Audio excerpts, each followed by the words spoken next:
2082 सालको दसैँमा हामी सम्पूर्णजना मिलेर चाहिँ बसिरहेका छौँ। अहिले स्टाफहरू होटलमा सम्पूर्णजना घरमा दसैँ अब आइसक्यो। घरमा बडा दसैँको आमा बुवा घाटमा त टिका लाउन पाइएन, सेब्रोको साथमा टिका लाउन पाइला, खुसी मिल्ला। हाम्रो अङ्कल पनि हुनुहुन्छ साथमा साथी र त्यसैको लागि सम्पूर्णजनालाई ह्याप्पी दसैँ। तपाईँले घरमा मनाउँदै गर्नु, आमा बुवा तपाईँको आशीर्वाद हामीलाई लागिरहोस्। हामीले यहाँ मनाउँदै गर्छौँ, सम्पूर्णजना मिलेर सबैजना परिवार जस्तो छौँ भन्दै हामी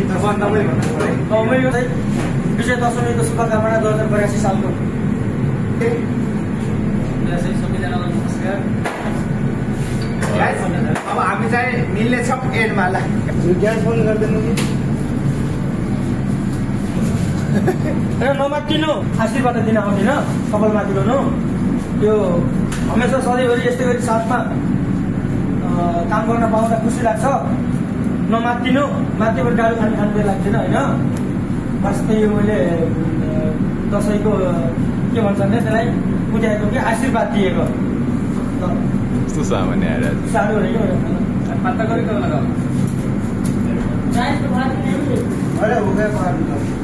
नमस्कार है। नमस्कार भाइ। अब हमारे शुरू से काम कर रहा है, ध्यान से करियो। जब तक करेगा तब तक हमारे साथ ही रहेगा। सोचो भी मत जाने को। मुझे बताइए राजू भैया कैसे है, तो बस ज्यादा बोलने की जरूरत ही नहीं है तुझे। बस बारे में बोलो मुझे समझ में नहीं आएगा। आना तो आता होगा क्योंकि कितने साल से कर रहा है। तो बस ये ध्यान से करियो। हैप्पी दशहरा। हैप्पी दशहरा। नमस्कार। ये सब पाल सीधा कर जो डायरेक्ट चिपका दूंगा फिर रोएगा फोन नंबर।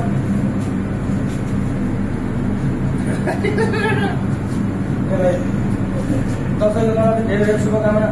के भन्न चाहिन त मैले सम्झाएको मान्दैनस्। बस यति कुछ के भन्न खोजिरहेको छ अहिले। राम्रोसँग काम सिक, आफ्नो करियरमा ध्यान दे। ह्याप्पी दसैँ। बाबु सम्झे सम्झे, आमा सम्झे सम्झे होइन। मेरो साथमा छ संजा जेठ महीना साथ लड़ाई झगड़ा करने से कुछ नहीं होता। साफ साफ बता रहा हूँ मैं। सबसे मिलकर रहेगा सब परिवार है, ठीक है। इज्जत से रहो, इज्जत से काम करो, सब बढ़िया। तो मैं ज्यादा कुछ नहीं बोलूंगा, अपनी आदत सुधारो। जो गलत चीज है तुम्हें बताऊंगा, ठीक है। आप दशहरा बाबू नानी के समय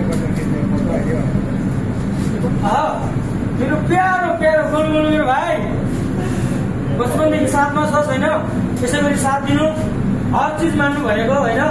बाबु भने पनि आमा भने पनि परदेशमा छस्, त मेरो लागि छस् होइन। अब म पनि परदेशमा छु, तैँले परदेशमा छस्। बाबु आमाको काखमा भनेको टिका भयो भनेर आउँदिस्। ताई सम्झे राम्रोसँग इज्जतले बोल, त्यसमै खुसी छ, त्यसमै खुसी छ।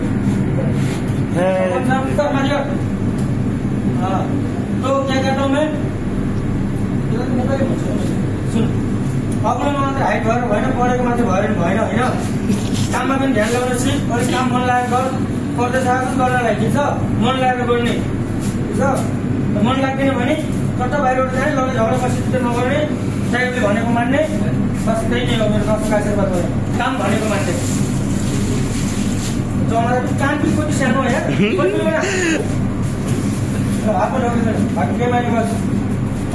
नेक्स्ट आओ। अरे दादा आई ना आपको नहीं ना अरे दादा प्रणाम। ध्यान से काम करी, ठीक है। जो हम बोले वो मानी काम, ज्यादा कुछ ना बोले हम, ठीक है।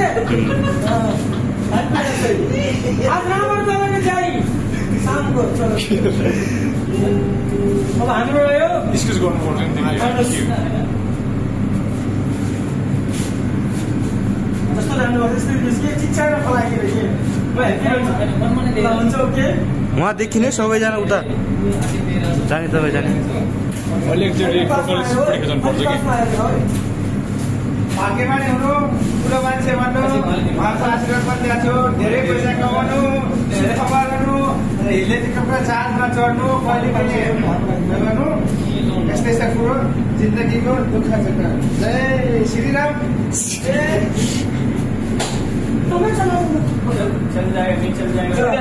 मैले भन्ने थियो खासमा मलाई अब सारूको ससुर भयो भने मैले सारू भन्छु त अब ससुर भाइ भन्नु पर्छ होइन।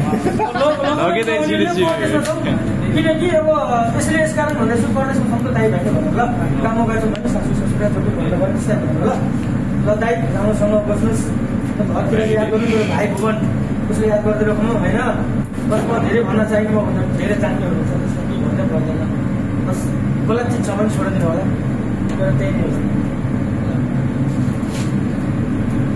ल केटा सबैजना आइजाऊ सबैजनाको लागि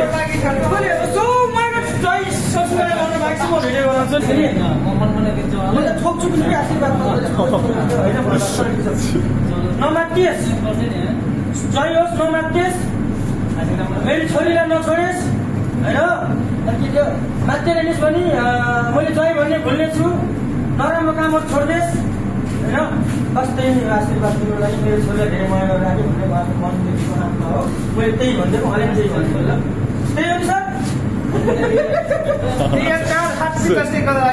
Okay, that's all right. ओहो दक्षिणा दिनुपर्छ ओ माय गॉड हजार निक्लिन्छ कि हो कि ल ल ल ढोक्दा Hello everybody, it's Happy Dasai and सबैजनालाई शुभकामना गाइस सबैजनाले यसै गरी दसैँ मनाउनुहोस् किनकि हामी परदेशमा छौँ परदेशमा यस्तै भन्छ गाउँमा भइदिएको कुर्सीमा बसेर भुइँमा बसेर टिको लाउँदै होला तर त्यो भएन हाम्रो लागि परदेशमा ड्युटीमा हुँदा पनि जस्ट रमाइलोको लागि थियो रमाइलो आफ्नो मन शान्ति गर्नको लागि त्यो दसैँको टिको थियो जस्तो भए पनि थियो हाम्रो लागि दसैँ नै थियो अनि नेपालमा भइदिएको भए बेहतरिन हुन्थ्यो होला त्यसको लागि यति नै छ यो भिडियो युट्युबमा पनि आउन सक्छ फेसबुकमा आउनु जहाँ पनि हेर्न सक्नुहुन्छ तपाईँहरूले अल द बेस्ट सबैजनाले के भन्न चाहनुहुन्छ ताली बजाउनु